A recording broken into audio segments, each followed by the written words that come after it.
আসসালামু আলাইকুম এভরিওয়ান, আমি আয়রার মম। আমি আজকে রান্না করবো চিকেন রোস্টের সাথে ডিম। তার জন্য আমি নিয়েছি 4টা চিকেনের লেগ, দিলাম মরিচ গুঁড়ো, হলুদ গুঁড়ো, পরিমাণ মতো লবণ দিয়ে মিশ্রণটাকে ভালো করে মেখে নিচ্ছি যাতে আমার চিকেনের গায়ে লেগে ভালো করে লাগে, সেই জন্য আমি মাখিয়ে নিচ্ছি।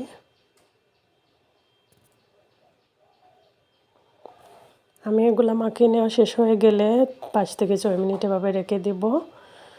আমি নিয়েছি 4টা ডিম, ডিমকে সিদ্ধ করে একটু কেটে নিয়েছি। এখন আমি কড়াইতে তেল দিয়ে দিলাম যাতে আমার সাদা তেলে ডিমগুলো একটু হালকা ব্রাউন কালার ভেজে নেব। ডিমগুলো আমার ব্রাউন কালার করার জন্য আমি কোনো হলুদ বা মরিচ ব্যবহার করিনি, সাদা তেলে ভেজে নিচ্ছি যাতে আমার ডিমগুলো সাদাই থাকে।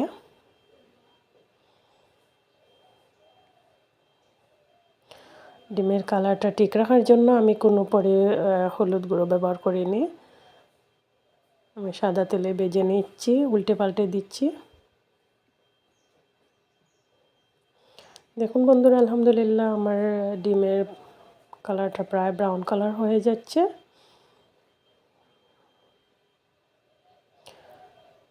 তো এখন আমি ডিমগুলোকে একটু নেড়ে চেড়ে তুলে নিব।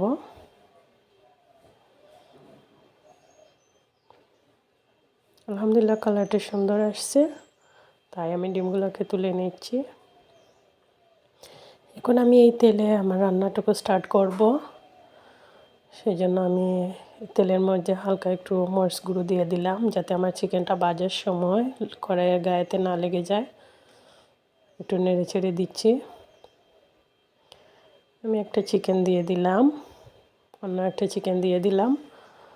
হালকা একটু ভেজে নেব চিকেনগুলোকে, একটু উল্টিয়ে পাল্টে নেওয়ার চেষ্টা করছি। আলহামদুলিল্লাহ আমার চিকেনগুলো ভাজা হয়ে গেছে। অবশিষ্ট যে তেল রয়েছে সেই তেলে আমি রান্নাটুকু স্টার্ট করছি। দিয়ে দিলাম পেঁয়াজ কুচি। পেঁয়াজটা হালকা একটু ভাজা করে নেব। ভেজে গেলে একটু গরম মশলা দিয়ে দেব, দারচিনি আর এলাচ। আমি অন্য কোনো গরম মশলা ব্যবহার করব না।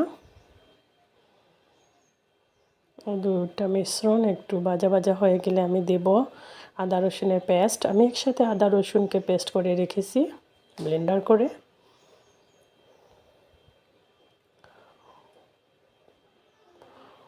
তো আমি এগুলাকে একটু নেড়ে চেড়ে লাল করে নিব।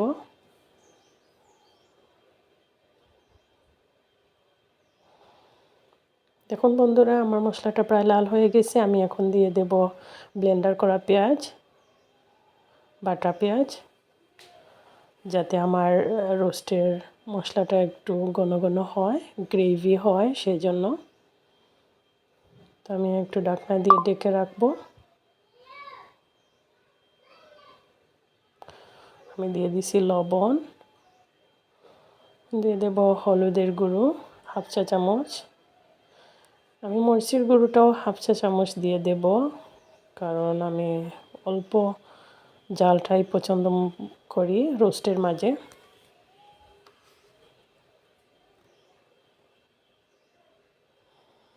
দিয়ে দিচ্ছি গরম মশলা পাউডার, রাঁধুনি গরম মশলা পাউডার দিয়ে আমি নেড়ে চেড়ে একটু ঢাকনা দিয়ে ঢেকে দিব। এভাবে আমি 4 থেকে 5 মিনিট সিদ্ধ করে নিয়েছি। এখন আমি দিয়ে দেব যে চিকেন লেগগুলো ভেজে রেখেছিলাম সেগুলো দিয়ে দিছি। একটু নেড়ে চেড়ে আমি ঢাকনা দিয়ে ঢেকে নিব। এভাবে 2 থেকে 3 মিনিট সিদ্ধ করে নিব।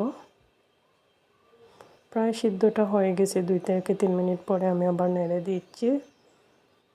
দিয়ে দিচ্ছি আমি 1 কাপ পরিমাণ পানি, যাতে আমার মশলাটা আর চিকেনটা ভালো করে সিদ্ধ হয়ে যায়।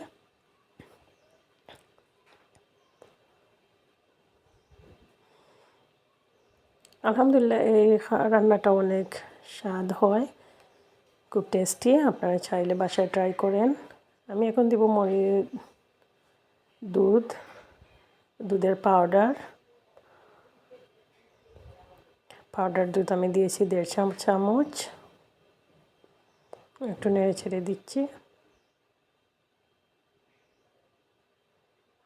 আমি কিছুক্ষণ এভাবে ঢাকনা দিয়ে ডেকে নিব। আমি ঢাকনা দিয়ে ডেকে তারপরে উলিয়ে নিচ্ছি। এখন আমি দিয়ে দেব ডিমগুলা, যে ডিমগুলো আমি ভেজে রেখেছিলাম। ডিমগুলো দিয়ে একটু নাড়াচাড়া করে নিচ্ছি যাতে ডিমের গায়ে মশলাটুকু একটু ঢুকে। আলহামদুলিল্লাহ আমি 5 মিনিট পরে আবার ঢাকনাটা তুলে দেখলাম, অনেক সুন্দর একটা কালার এসেছে। আর চিকেনটা আমার সিদ্ধ হয়ে গেছে। আমি দিয়ে দিলাম ধনেপাতা কুচি।